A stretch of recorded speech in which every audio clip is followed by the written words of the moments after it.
Purchase your tracks For love, today. just for love me. The way la boy.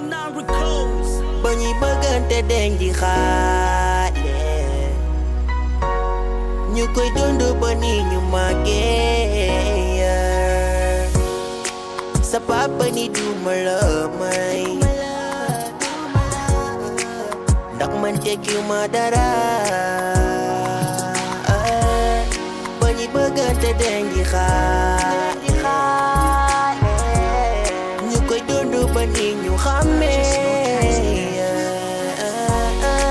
Sa mama ni duma la may. Ndax man tekkiwuma dara. Ba ñuy bëggante yow xale la ñu woon. Ba ñuy xamante yow gone la ñu woon yaa. Maa ngi fàttaliku waay jamono yooyu ma la daan doone may jooy bëggeel di woy ba ñu yegg si fii te si lu dul si problème yi yow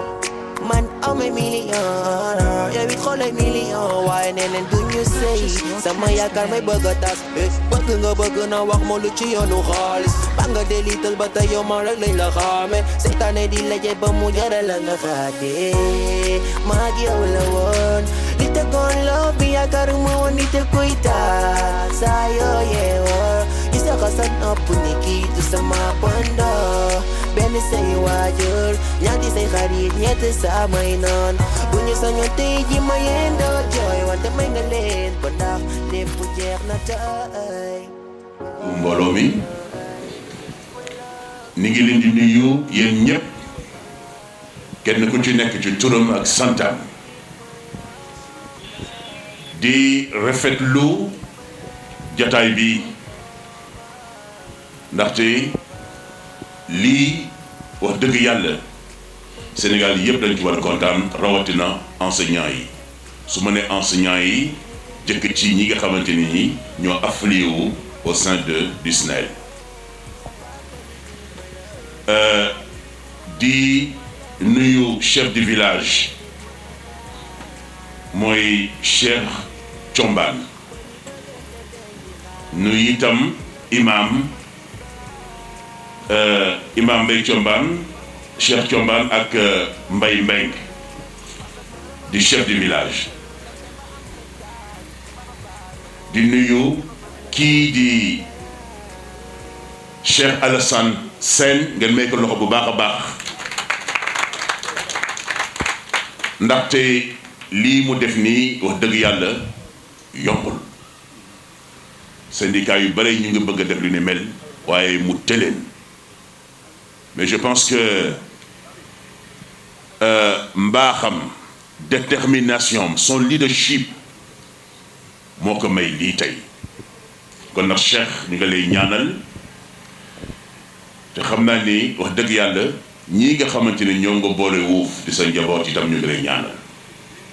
Nous connaissons ton combat qui est un combat noble, un combat de dignité. Di nuyu itam le promoteur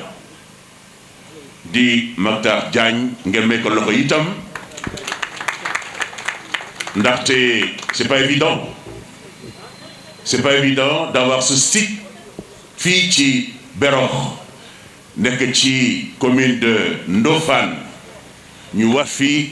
ériger lu toll ci 3000 logements commune de Fandène lay wax waaw 3000 logements ñu war ko ériger fii loolu wax dëgg yàlla il faut être un grand homme, un homme fort pour le faire, pour le réaliser. Et vous avez eu l'occasion de visiter voilà la villa témoin machallah lépp mat na machallah waaw kon nag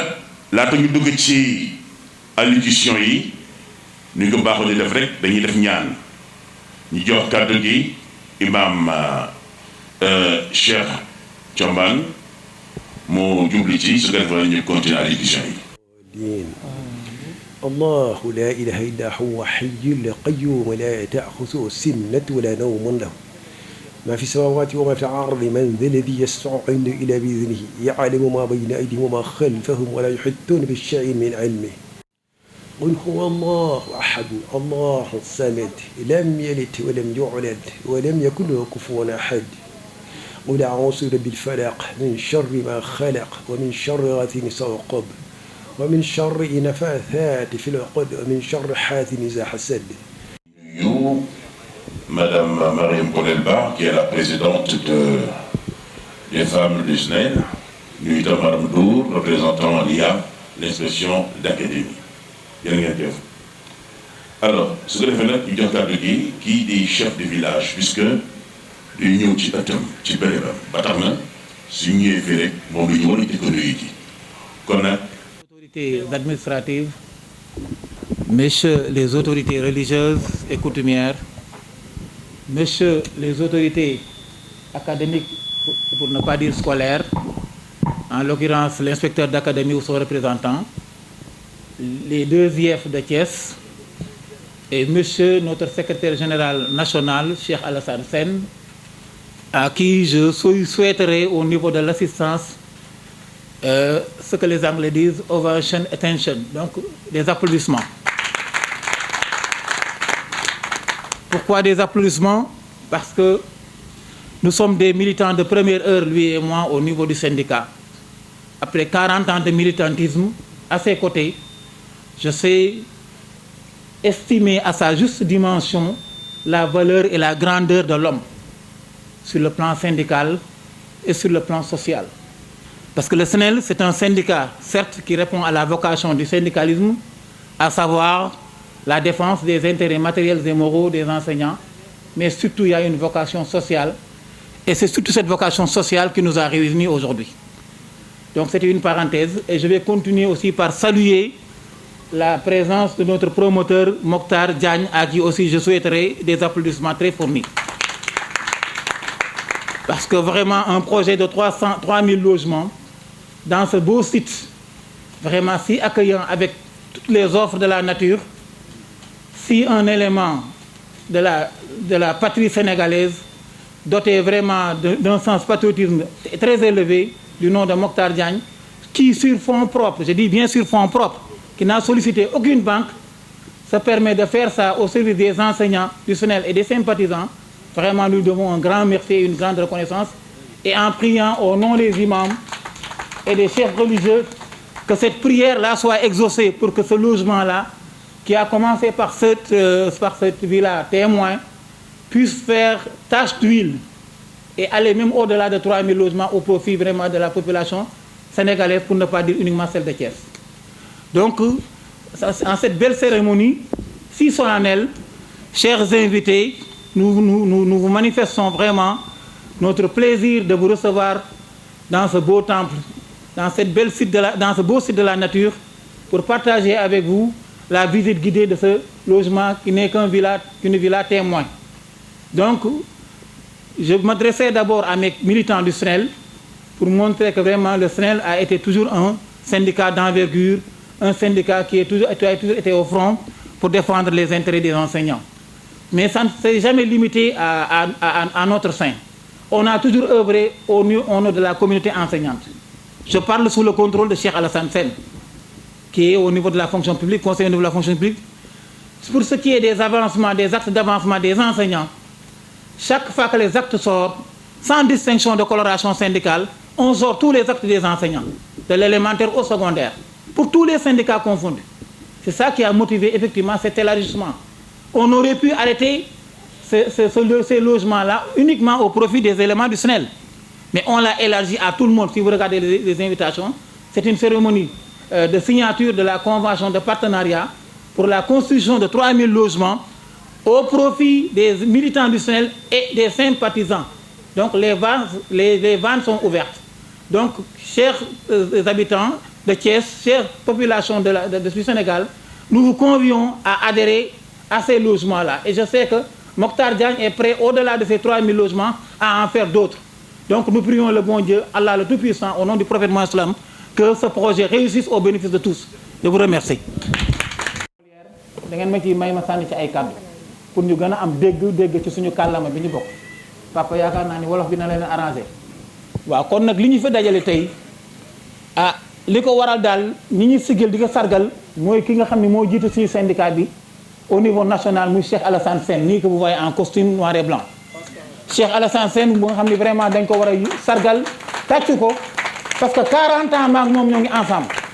moi je suis professeur de l'enseignement 40 ans maak moom ñoo ngi ensemble et je sais xam naa ne kii lan mooy dimension nii la mës a nii la mës a taxawee enseignants yi nii la mës a taxawee doomu aadama yi.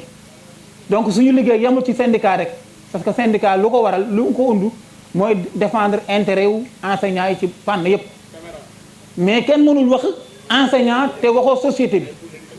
parce que enseignant si société bi la soxee ko di liggéey pour société bi comme ni ko imam waxee léegi lépp loo gis njàngale moo ci jiitu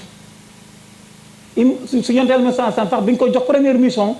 bi ko Jibril di ko téye xaw ko lottal ci iqra la ko njëkk a wax jàngal iqra xam-xam boo ko waree wuti ba Chine sax war nga ko wuti kon nag njàngale lu am solo la kon nag bu ñu amee njiit bu mel nii mu yàgg ñoo taxawu ma xam ak moom yéeg ak moom fu metti bu muy metti muy noor muy nawet muy taw muy tàng ñu ànd fu nekk pendant 40 ans du 40 jours kon xam naa dimension nit ki la yàlla boole kook nit gis ni sa xol mel rek la sa mbir yëpp di mel comme xolam dafa yaatu pour dimbale doomu aadama yi du hasard mu tombé ku ñu naan Mokhtar Diagne promoteur bi may leen ko loxo Mokhtar y a 15 jours am na fukki fan ak juróom ñëw nañu visiter villa bi mu jóge fi invité ñu këram fii Thiès parce que man doomaanu Thiès laa maa ngi dëkk waaw Ngent invité ñu këram mais il faut nga jege nit ki pour xam ko ci biir waxtaan moom xamal nañu logement yi muy def 3000 logement ñetti junne logement tàllalul loxo benn banque ci doole boppam ci ñaqu boppam la ko fas yéene def dimbale ko d'abord jàngalekat yi parce que xam na valeuru jàngalekat kon nag ku mel nii ñu mel nii la ñu soxla ci Sénégal yàlla ful nit yu mel nii ñu dimbale askan wi te par delà les enseignants neen yemul ci enseignants yi dafa ubbil buntam képp kuy kullu doomu aadama bi nekk Sénégal ba nga xam ni tey fii tey logement yi bu ñu la ko joxee ci 15 millions bu jaaroon ci banque 25 millions mayu la ko kon nag kii ndimbal dëgg la te mu def ko ci gox bi ñu fekk fi kilifa yu mel nii kon ni ko sama mbokk mi waxee dañu war a gën a sàkku seen ñaan ba lii ñu tàmbali bismillah rahmaan rahim mu law mu yaatu ba askan bi ñu mën cee bokk kon nag vraiment yéen ñëpp invité yi ñu ngi leen di wax bismillah mbir maa ngi du suñu logement ñëpp la yal na sotti ñu dal ak jàmm mu jur leneen ak leneen allahumma salli ala sayyidina wa sallim ci askan wa amul lenn loo xamante ni lii dañ koy amal foofa ci cité ba ñu war ci dugal alal te moom dugalul la moom ci poche ne am leen lii naa fi doon kon nag dafa jar tàccu merci Alassane un homme entier vraiment voilà ku baax la daal di lu mën a wax ci gàttal merci beaucoup alors su ko defee nag ñu daal di nag gërëm ki nga xamante ni kii wax dëgg yàlla madame Mariam Niang directrice de l'école de formation des instituteurs de Thiès kontaan nañu jërëjëf yile yi moom wax dëgg yàlla seen jabar def ngeen lépp waaw waaye xam nga bu nekk jigéen a tax ñuy wax itam parce qu'une maison n'est belle que quand elle est bien entretenue n'est-ce pas defar ba mu baax seet bu ñëw bu cuuraay ba mu baax pour un aju kontaan wala déet. Bonjour à tous, les autorités religieuses comme administratives qui sont là, nos chers camarades du SNEL et autres travailleurs. La dimension du secrétaire général n'est plus à mesurer. Un enseignant, un ordinateur. Un enseignant, une tablette. Un enseignant, un toit. Ça, c'est le secrétaire général, Cheikh Alassane Sène. Il sait aujourd'hui que le logement est un intrant pédagogique. Et il veut mettre tous les enseignants, militants, camarades du SNEL dans de très bonnes conditions de travail. Nous savons que nous, les enseignants du SNEL, ne sommes jamais en reste. Toujours, nous voulons aller à l'avant. Le promoteur, vous avez fait un bon choix, un très bon choix de nouer ce partenariat aujourd'hui avec le SNEL. Vous faites du social. Le syndicalisme aussi, c'est du social. et c'est à la hauteur de notre secrétaire général. Ce n'est pas pour rien que nous l'avons mis devant. Avec toute son équipe, la valeur d'un enseignant, vous l'avez dit tantôt, M. Faye, elle est importante. Tout le monde doit s'en acquérir. Et aujourd'hui, ça me fait plaisir de voir que cette auguste assemblée est composée dans la plus grande partie de femmes. La femme pour la maison. Vive les femmes! Et si nous tendons à être bénéficiaires d'une maison, c'est pour soutenir nos maris, nos dignes maris. Nous savons aujourd'hui, avec vraiment l'inflation mondiale que nous avons, les hommes seulement ne peuvent pas tenir la famille, soutenir la famille. Elles travaillent autant que les hommes et elles veulent faire aussi autant que les hommes, mais sans jamais rivaliser avec eux. Vous êtes nos frères, vous êtes nos hommes, vous êtes nos maris, vous êtes nos papas. Et le soutien est important. C'est un plaisir de voir aujourd'hui la représentante de l'IA. Monsieur l'inspecteur sait la valeur de l'enseignant. Il sait la valeur qu'il a entre ses mains. Et nous sommes venus avec notre inspecteur représentant aussi l'IF du Plateau, Dakar Plateau, qui est là et qui nous accompagne. Ça veut dire que, comme l'a dit tantôt M. Seck, le secrétaire général ne se soucie pas seulement de ses militants, mais de tout travailleur, comme M. Diagne le fait. Ces logements sont destinés certes aux enseignants, mais à tout travailleur aussi. Tout travailleur qui remplit les conditions pourront être propriétaires un jour. Et c'est une porte qui est ouverte. C'est une porte qui est là, ouverte pour tout le monde. Et je pense que nous, camarades de Thiès, de Dakar, de partout, parce qu'il y en a même un qui est venu de Bakel. Il est là, le représentant de Bakel. Ça veut dire qu'il tient au logement. Il sait ce que le logement peut apporter à un enseignant. Madame la représentante de l'IA de Dakar, tous nos remerciements vont à ce monsieur. Cette collaboration franche avec le SNEL, avec ce promoteur, ça veut dire qu'il a une vision assez large, assez longue pour l'Académie de Thiès. Et c'est un plaisir aujourd'hui de voir parmi nous l'imam, le chef de quartier, le chef de village de Fandène, qui est là, qui va être notre cohabitant. Et j'espère que dans, je ne dirais pas 1 an, 2 ans, quand vous revenez dans ce site, vous allez voir qu'il y aura un grand changement. Nous vous remercions encore de nous avoir donné cette occasion. Je ne serai longue parce que mon frère, mon camarade Seck, Cham, en a parlé. Donc merci beaucoup et je vous remercie beaucoup. Et vive les femmes, vive les camarades du SNEL, vive Madame Sen qui est derrière et qui soutient toujours son mari. Bravo à vous. Merci. Dafa am vision ci jàngale. Dafa am vision ci société demain. Xool na xam na ne ku dëkkul munoo def sa préparation sa xel du dal doo mun a jàngal say doom comme ni mu say élèves comme ni mu waree. moo tax yàgg naa commencé lii du tey rek moom ci wetu jàngalekat la mus a nekk jàngale la xam moom lay def loo nit ñi di leen accompagner itam ci ndaxte bu ñu nee syndicat moom affaire sociale la ku dul def social munoo def syndicat. Heureusement que notre monsieur Faye wax na ko léegi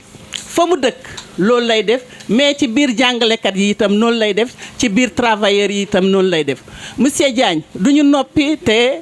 gërëmuñ la santuñu la ndaxte yow am nga xalaat ci jàngale ku ñu war a jàppale nga ndax xam nga ne jàng ak jàngale mooy pilier dëkk moo yore réew ay doomu réew bu ñu jàngulee bu ñu amul xam-xam bu ñu amul fu ñu dëkk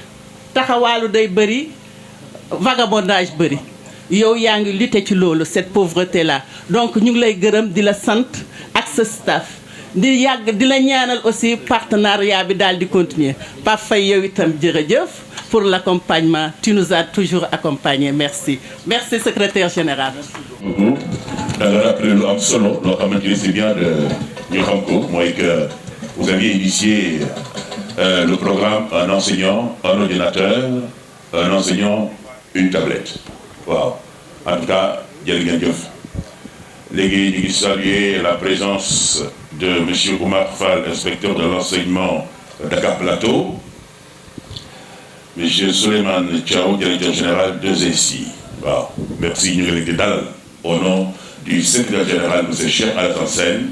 à qui je vais donner la parole s'il vous plaît mesdames et messieurs ñu ñaan leen ngeen tàcc ko bu baax a baax a baax a baax merci. Militants et sympathisants,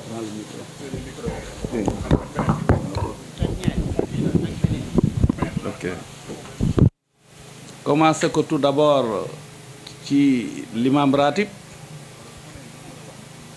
teg ci chef de village bi ndax moom moo ñu dalal bi loolu passé ma teg ci kilifa diine yeeg kilifa aada yi nga xam ne dañoo fekkee jataay bi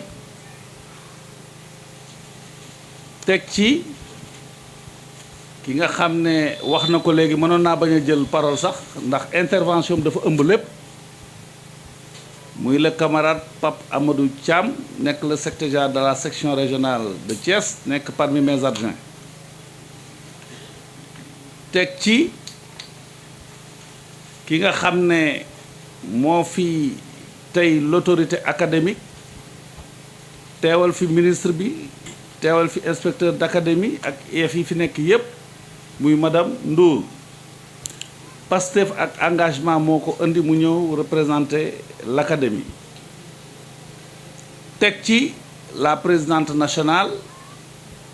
muy Mariam Polel Ba nga xam ne combat yi ñu def yépp daf koy ànd ak ñun fépp fu mu teew na ci sama wet en plus de cela mission bu ma mës a dem à l'étranger que ça soit à Paris que ça soit à Grèce que ça soit à Genève fu muy mën a doon ànd na fa ak man teewal jigéen ñi teewaay bu mat sëkk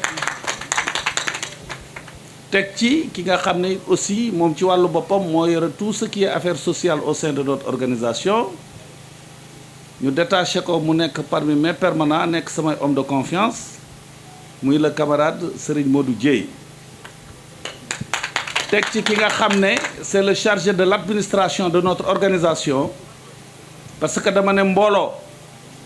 su fekkee ne da nga fa fekk ay xale yu kese rek bul fa dugg mbooloo bu fekkee ay mag rek ñoo ko ëmb ah jarul dem waaye mbooloo bu fekkee ne da nga fa dem fekk fa ay xale fekk fa ay mag dugal ndax lañ naan dooley xale xelu mag te yàlla daf ñu booleeg mag ñu baax kii nga xam ne mooy Abdoulaye Ndiaye chargé de l'administration du syndicat mënoon na toog mais lépp lu ñuy def day ñëw teew fekke si ko et il mérite des applaudissements ak ki nga xam ne moom itam Ibrahima Sall ñu koy wax ko moom ci wàllu boppam mu def 30 ans fonction publique di ñu accompagner boobu ba léegi lépp lu ñuy def moom ci wàllu boppam dafay ñëw accompagner ñu ci loolu teew na fii ci jataay bi loolu passé aussi également les responsables fii au niveau de Thiès ku lim juum mais ñu may ma ki nga xam ne mooy Mamadou Tall ki nga xam ne mooy Gassama ki nga xam ne peut-être bi mu duggee ci organisation bi yàggul mais il a fait ses preuves muy Aïta Sall ak ki nga xam ne mooy Samba Lawbe au niveau de Thiès département ñooñu presque daanaka avec les Amazones yi nga xam ne ñoo fi ne ak ñi nga xam ne waroon nañu teew te teewuñu ñoom ñëpp joué nañu un rôle déterminant ak ki nga xam ne monsieur Diop de Lamlam yore la section départementale de Tivaouane sans compter ñi jógee Bakel pour vous dire que mbir mi dafa am une dimension nationale. donc inspecteurs yi ñëw les camarades yi nga xam ne dañoo jógee au niveau du ministère des finances ñëw fi ñoom ñëpp ñu ngi leen di sant di leen di gërëm ci seen mobilisation ak ci seen présence di remercier aussi également ma famille parce que dañ ne lépp looy def aussi sa famille bu ñu ci jàppee rek dañ ci am réussite waaw yàlla def ma charmante épouse elle est là et les enfants donc di ñu accompagner ak deux grands hommes aussi il y a une grande dame donc di remercier aussi Pape Faye parce que moom li ñu boole dafa bari na ay engagement su ngeen seetloo pratiquement suñu campagne moo ko doxal parce que dañuy def vers des élections yàlla def sa voix rek macha allah ça day porter très loin et yàlla def il m'a toujours accompagné mu nekk sama voisin saa yu ma ko soxla amoon na ay engagement daf koy bàyyi ñëw donc Pape ñu ngi lay sant di la gërëm di remercier aussi également féliciter quand je dis les autorités académiques il y a aussi madame Mariama Niang dafa ñëw nekk parmi nous yàlla daf mu ubbil ñu CRFP bu Thiès à tout moment rencontre bu ñuy ànd daf naan ñu kat yéen ay partenaires ngeen ubbil naa leen samay salle ubbil naa leen lépp yàlla daf aussi mu bàyyi yitteem yépp ñëw toog fii moom mooy yore jàngalekat yi nga xam ne élèves maîtres yi ñuy tàggat pour que bu ñu génnee mën a dem jàngale ji donc ñu ngi sant bu baax ci sa présence mu am ci koo xam ne danaa ko sant gërëm nga parce que tey ngërëmaate rek laay def parce que c'est important li nga xam ne ma ne la mooy ki fi ñëwoo léegi muy le directeur général 2SI moo nekk suñ premier partenaire il est là présent yàlla def mu nekk en France def recyclage ordinateur joxal ma les enseignants de notre organisation des centaines des milliers d'ordinateurs dañ lay jox unité centrale jox la ordinateur def ci lépp loo war a soxla pour système njàngale à 50 000 francs donc mu bare mu defal ñu un enseignant une tablette permettre à nos enseignants ñoom ñëpp ku ci bëri am tablette ba nga xam ne donc dañoo nekk en phase avec les nouvelles technologies de l'information et de la communication bi lii amee it aussi moom mu bàyyi woon lépp lu mu jàppoon ñëw fekkee si ko monsieur le directeur général kon ñu ngi lay très modeste nangu la toog fii sax mu nga fële ca gannaaw bi loolu passé chers camarades ñu ngi sant it aussi également l'autorité administrative muy le sous-préfet moo fi ministre de l'intérieur moo fi gouverneur moo fi président de la république donc bu teewee rek mel na ne l'administration teew na de telle sorte que ñu ngi lay sant bu baax ci sa teewaay fii ci gox bi loolu passé nag ngeen permettre ma parce que aujourd'hui yàlla daf ñu boole avec le grand promoteur Mokhtar Diagne. Il mérite des applaudissements. Comme vous le savez, wax nañ ko ci suñu spot bi la vocation d'une organisation syndicale c'est de défendre les intérêts matériels et moraux de ses membres. L'ISNEL a toujours géré la carrière des enseignants au quotidien. Comme j'ai souvent l'habitude de le dire, qui n'avance pas recule. Et aujourd'hui, l'enseignant n'a que sa carrière. C'est la raison pour laquelle, à notre niveau, nous avions pris depuis très longtemps la décision de gérer au quotidien la carrière de l'enseignant. Parce que quand tu dois avancer, tu n'avances pas. Celui qui doit avancer, s'il avance, raw na la moralement, socialement, administrativement et financièrement. C'est la raison pour laquelle ñu ci bëri ils sont bloqués à cause des lenteurs et des lourdeurs administratives. Mais nous nous sommes engagés dans cette voie afin de les accompagner pour que leur situation administrative soit régulière. Bi loolu passé, qui dit le syndicalisme aussi également dit le social. C'est la raison pour laquelle nous nous sommes engagés dans l'habitat social. Et Dieu a fait les choses. Ñu nekk en rapport avec un homme de cœur, avec sa générosité, son engagement, sa détermination. Muy monsieur Mokhtar Diagne yàlla boole ñu ak moom ñu war tout à l'heure signer une convention de partenariat pour la réalisation de 3000 logements ici à Berok. Donc monsieur le chef de village désormais ci sa njaboot la ñu bokk de telle sorte que su ngeen xoolee fii di Berok tu es à 2-3 minutes de Thiès donc kooku xam ngeen ne presque ba boo mënee biir Thiès la. te su ngeen xoolee ci prospectus yi monsieur le directeur général a fait cette réalisation sans emprunt bancaire te xam ngeen ne kër li koy cheral ce sont les sociétés d'assurance et les banques à cause des taux d'intérêt. Donc si on parvient véritablement à mettre à la disposition des enseignants et sympathisants une villa comportant 4 pièces, 3 chambres salon, 200 mètres carrés, tout est carrelé, les portes sont en aluminium, plus espace vert gratuitement, à raison de 15 918 000. Donc vraiment, il faut se sentir heureux. De telle sorte qu'il a mis à notre disposition un outil, parce que kuy liggéey bëgg nga boo liggéeyee nga def une retraite paisible. Il faut nga am dëkkuwaay ndax looy liggéey boo doon def bis bu yàlla sàkk muy góor di jigéen ngay rey ay xar oto ba gën a rafet nga jënd ko te amuloo dëkkuwaay mel na liggéeyoo dara. te aujourd'hui les temps sont durs, il est extrêmement difficile à ce que avec les salaires que tu parviens à pouvoir réaliser un toit boo bëggee fay ndox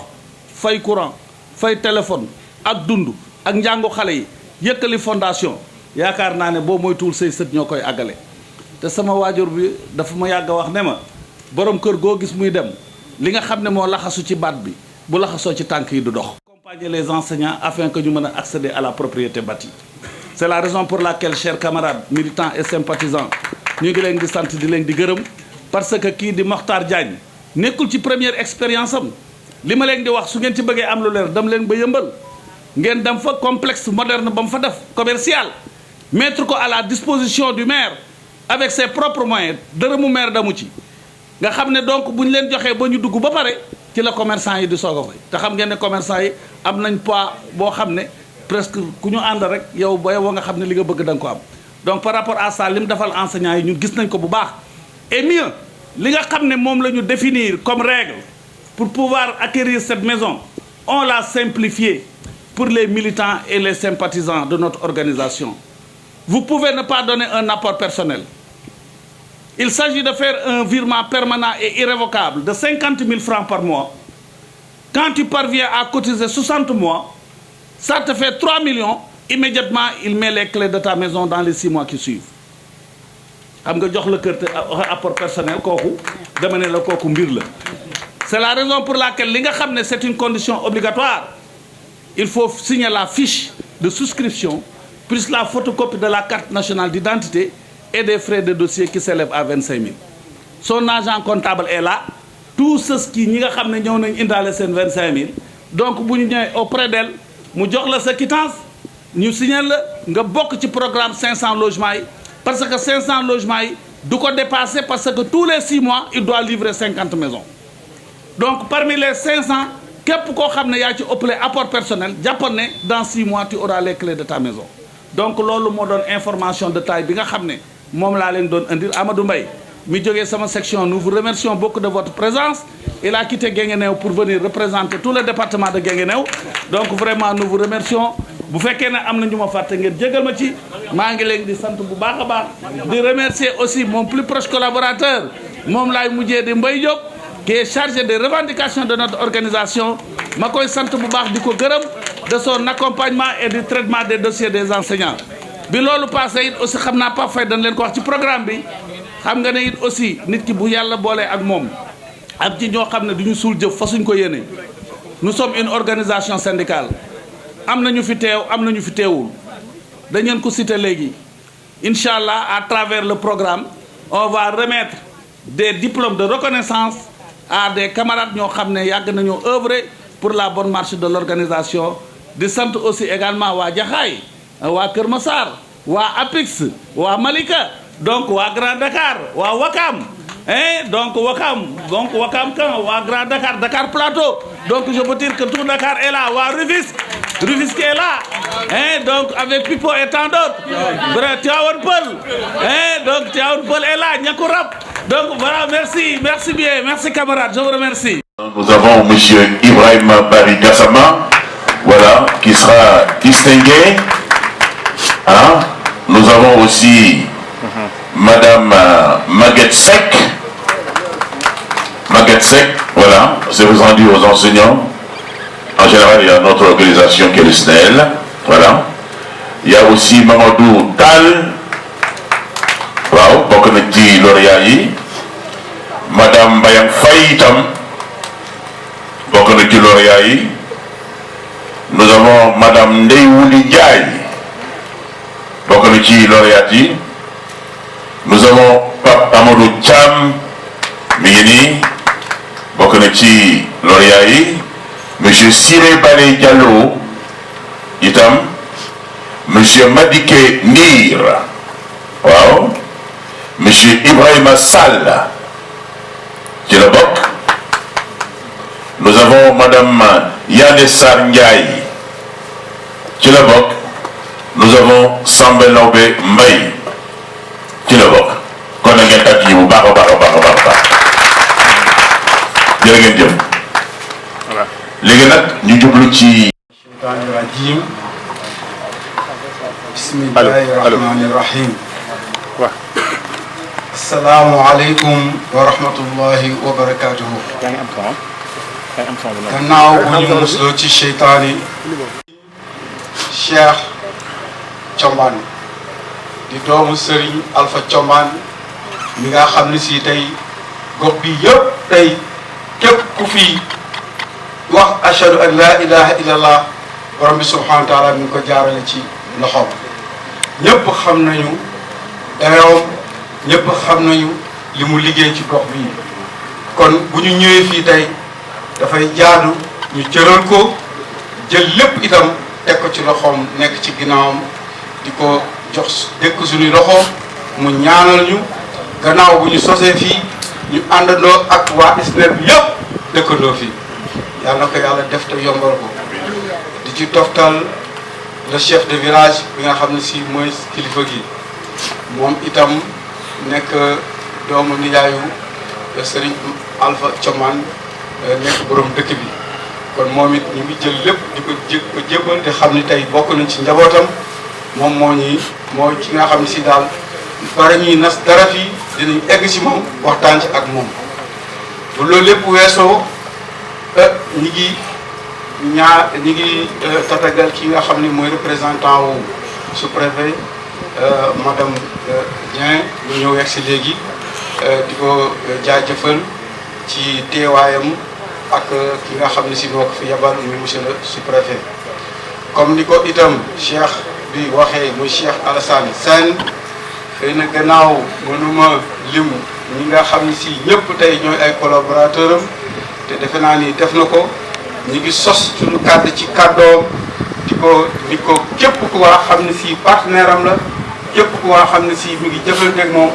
jël nañu suñu nuyoo teg ko ci loxoom mu jëbal leen ko. di ñaan yàlla moom mi nga xam ne si lépp luy sotti moo ko sottal lii ñu sumb daana ko yàlla sottal. li ma ci doole rek mooy wax dëgg yàlla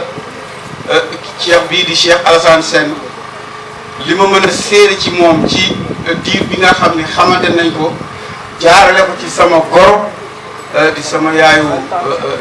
troisième femme nekk enseignante déterminante fële ca Jaxaay nekk ku baax bëgg naa ngeen tàccu na ko bu baax a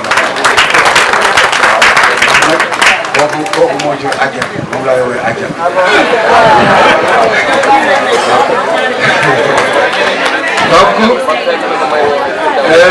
loolu ñu ngi koy si foofu la yàlla jaarale xamante ndax ñun yàlla daf ñoo dimbali ni ñu ko waxee fii sunu gis-gis ak sunu vision ce n'est pas non seulement sax mën nañoo ne c'est national ou même international parce que li ñu gëm mooy ñun dañu nekkoon di yëngatu ci wàllu tabax gannaaw bi ñu yëngatu ci wàllu tabax ñu nekkoon ci ay entreprise ñu gis entreprise yooyu lañ doon liggéey ci wàllu ay habitat nit lépp xaalisam dem banque ñëw bu ñu ko jébalee kër gi boo moytuwul dafay lépp waar xaalis pour defaraat kër gi defe naa loolu képp ku dund ci wàllu kër tey dund ko lu mel noonu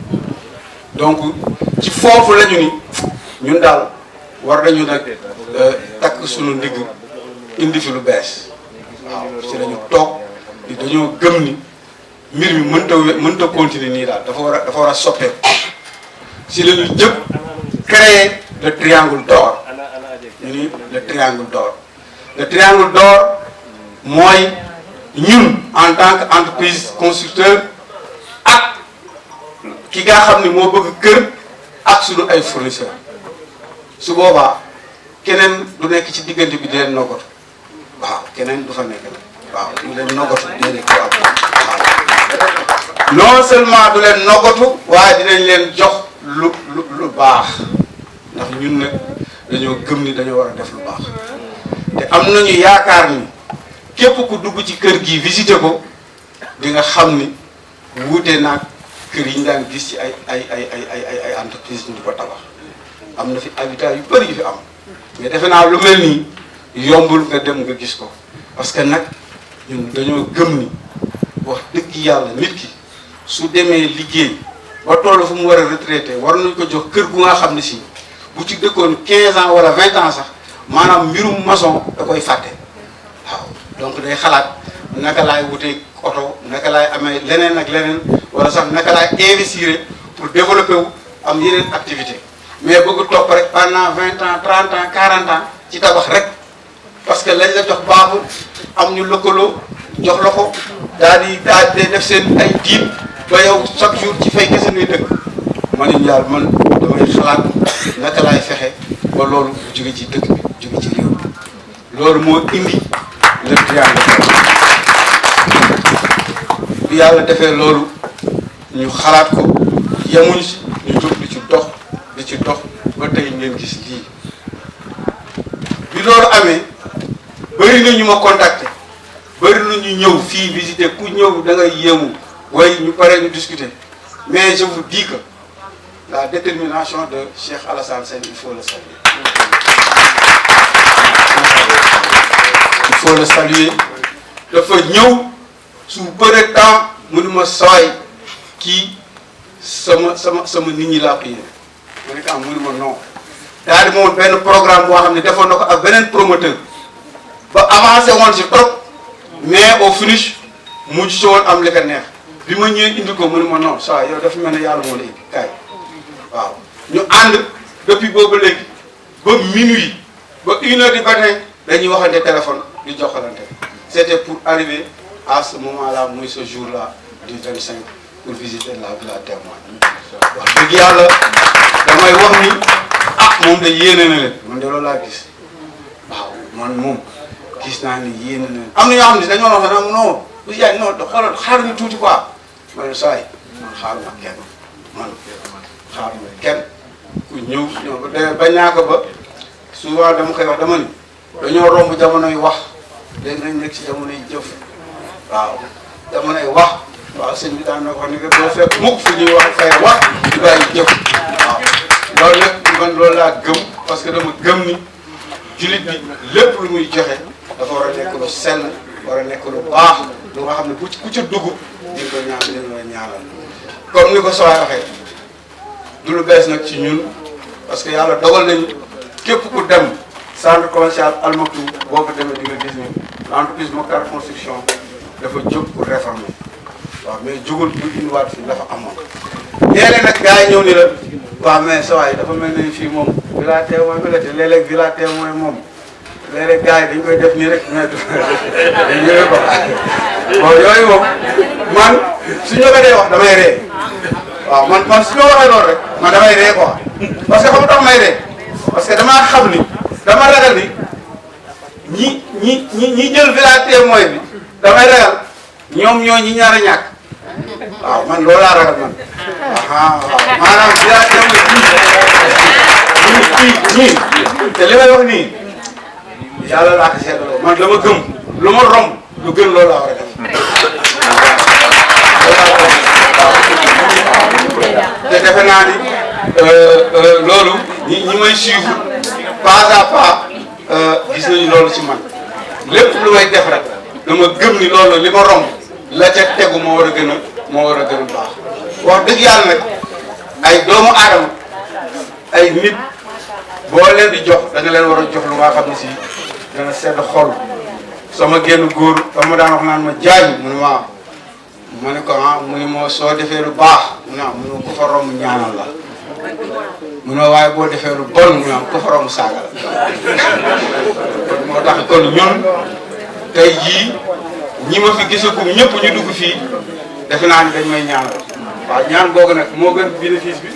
léegi gars yi ne ma mais sa waay yow sa kër yi est-ce que sax loo ci xam waaw est-ce que da ngeen jël ma leen si am naa ci dara ndax itam su ma defee un projet étalé sur 50-10 ans mais sama entreprise samay agent pendant 50-10 ans mais assuré naa leen de quoi un salaire xam nga gars yi dañ jàpp ne bénéfice mooy li teew rek non mais c'est da nga koy donc pendant 50-10 ans mais y a l'entreprise qui fonctionne pendant 50-10 ans nit ñi dañu gën a am confiance ci entreprise bi pendant 50-10 ans mais dañuy demaat ci leneen kon bénéfice bi du lu sakkan li déedéet du lu sakkan li boo gisee chinois yi raw bi foofu la ñu rawee waaw dañu jël te itam suñu sang yonent bi sallallahu alayhi wa sallam keroog ba ko suñu yaay Khadija di am cofeel ci moom di ko bëgg bokkoon na ci jikkoom lépp lu muy jaay bu ca tegee ñaar dërëm jaay na ko léegi lu marchandise bu mu am rek su demee rek mu daal di jeex mu dellu soit soxna ah waaye sax yow bi ngay jaay mu ne ko non man loo ma tegal rek ma jaay mais wala dëgg donc loolu bénéfice dërëm boobu bu yàggee mais day doon ay millions léegi nag boo fi tegee marchandise bi nii da nga koy jaay lu cher gars yi di ko fi romb kañ ngay jar donc loolu philosophie mooy sunu conviction mooy sunu philosophie di ñaan yàlla gannaaw bi lii lépp amee ñu jaarale sunu kàddu ci représentant IA xamal que ni ko nag aussi wax dëgg yàlla dafa mel na ni ku mel na président dafa jóg nii dafa bëgg samp 100 000 logements te defe naa 100 000 logements yooyu ba mu jógee di ko samp Sénégal gépp la ci xalaat waaye tey ku mel na le monsieur Cheikh Alassane Sène mel na ni dafa feelu président ci waxam jooju kon nag ñu jaar ci yow jaar ci sa kilifa si ministre ni ko ah comme dafa amoon lu mu méwét bu jógee ci président tey ku mel ne kii mi ngi koy feelu en passant par son promoteur de l'entreprise Mokhtar Construction donc ñun xaaruñu ba ñu jox ñu naan nañuy xaar ay milliards fii wala nañu jox lii déedéet ñun dañu bëgg nekk ci waar bi ku ñëw fekk ñu si yal na yàlla mottali lépp yàlla jàppale ñu defal ko bépp moo leen di salaamaaleykum. Pour vous dire que vos propos ne sont pas tombés dans l'oreille des sourds et que ci seen yóbbante dina yegg chères autorités administratives, sous-préfet, madame la représentante du sous-préfet, chères autorités religieuses, les membres, le délégué de quartier, mesdames, messieurs les inspecteurs et inspectrices ici présentes, madame la directrice du CRFPE, monsieur et madame les directeurs de services ici présents, messieurs et madame les chefs d'établissement qui sont ici présents, mesdames, messieurs les membres du SNER, je vais parler du secrétaire général régional, la représentante des femmes et d'autres membres ici présents. Madame, Messieurs, les enseignants et enseignantes, chers invités.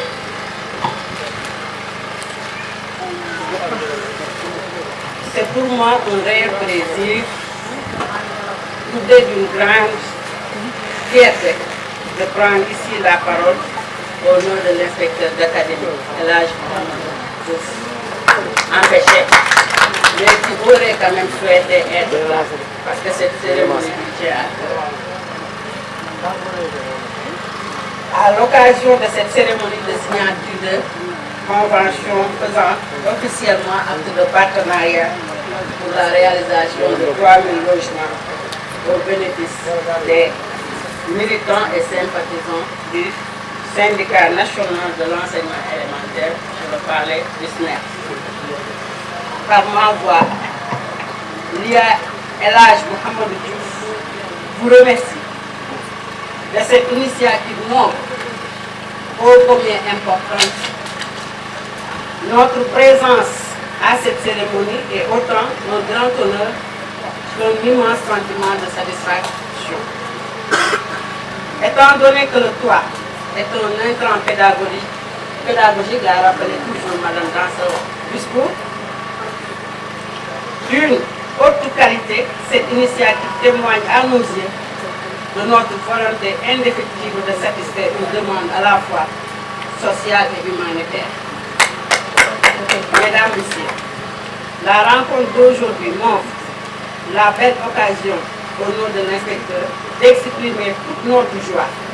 en tant qu'acteur de l'école,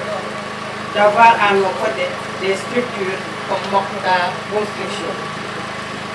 qui investissent dans des actions prioritaires de développement telles que le logement social. Et pour cela, nous vous adressons nos félicitations les plus chaleureuses et vous exprimons nos satisfactions les plus sincères. Je ne saurais terminer sans pour autant remercier le syndicat national des enseignants de l'élémentaire SNEL et le partenaire Mokhtar Construction, mais aussi la presse qui est ici présente pour couvrir la cérémonie. ci wolof ma tënk rek ni ko waxee may wax ni pour inspecteur d'académie El Hadji Mouhamed Ciss di wax ni tey li ñu boole muy un toit pour l'enseignant. ku wax liggéeykat wax lu ko soxal la parce que bokk na ci liy dalal xelam ndax niñ ko waxee jàngalekat li ëpp liggéeyam da koy def ca classe la waaye li ëpp ci liggéeyam tamit da koy def ca kër donc lii bu ko wàccee foog naa qualité bi ñuy wax ci enseignement apprentissage yi dinañ ko gën a gis donc ñuy remercier ñii ko xam ni sumb nañ ko di ñaan aussi yeneen nañ ci gën a topp di ñaanal ki nga xamante ni moo leen jàppale aussi yàlla gën a dëgëral taxawaayam di ko jottali itam ne ko lim ci wax ci kàddu yëpp dinañ ko jottali kilifa ni mu gën a rafetee di jaajëfal ñëpp je vous remercie. Préfet de Moussa, Oumar Sagna Ndiaye empêché. Donc, ñëw si ay kàddoom laay wax ñëpp sur invitation promoteur bi nga xam ne moo ñu invité pour ñu teew. Donc, rafetlu bu baax jotaay bi macha allah di wax rek ne lii nekk na loo xamee ne c'est la vision du président. Donc, li mu bëgg tey mooy taxawal ne 100 logements 100 000 logements au niveau du Sénégal. Donc, lii tey yaakaar naa ne rafet la président bi nga xam ne def na jéego bu toll nii dina nekk loo xam ne dina nekk exemple pour ñeneen ñi nga xam ne bëgg nañu du def lu mel ne moom di ñëw roy si syndicat bi. Donc, suñu taxawaay tey mooy sant ak ngërëm. rafetlu aussi teewaay assistance bi yëpp macha allah te lii dafa nekk loo xam ne képp koo xam ne liggéeykat nga waxuma rek enseignant mooy mu nekk liggéeykat rek baax na boo liggéey ba retraité nga am dëkkuwaay boo xam ne di nga ko war a dugg te dina dafa ñëw pour yombalal li nga xam ne mooy fonctionnaire yi nekk état donc yombul nga nekk fonctionnaire bëgg a xëy rek taxawal benn kër pour na dëkk fa mais bu la ko yombalalee nga di def nànk balaa ngay retraité am foo dugg yaakaar naa ne lu baax la donc dañu ñëwaat rek di indi sant ak ngërëm di indi aussi gërëmu sous-préfet yi nga xam ne dafa empêché gërëm ñëpp nag di sant ñëpp di rafetlu bu baax jataay bi ngeen jéggal bu baax a baax jërëjëf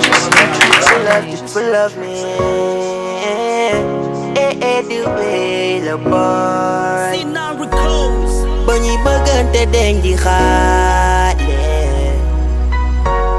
ñu koy dund ba ni ñu màggee sa papa ni duma la may ndax man tekkiwuma dara ba ñuy bëggante deñ di xaale ñu koy dund ba ni ñu xàmmee sa mama ni duma la may ndax man tekkiwuma dara ba ñuy bëggante yow xale la ñu woon ba ñuy xamante yow gone la ñu woon yaa maa ngi fàttaliku waay jamono yooyu ma la daan tooñe may jooy bëggeel di woy ba ñu yegg si fii desulul tul si problème yi yow man amee million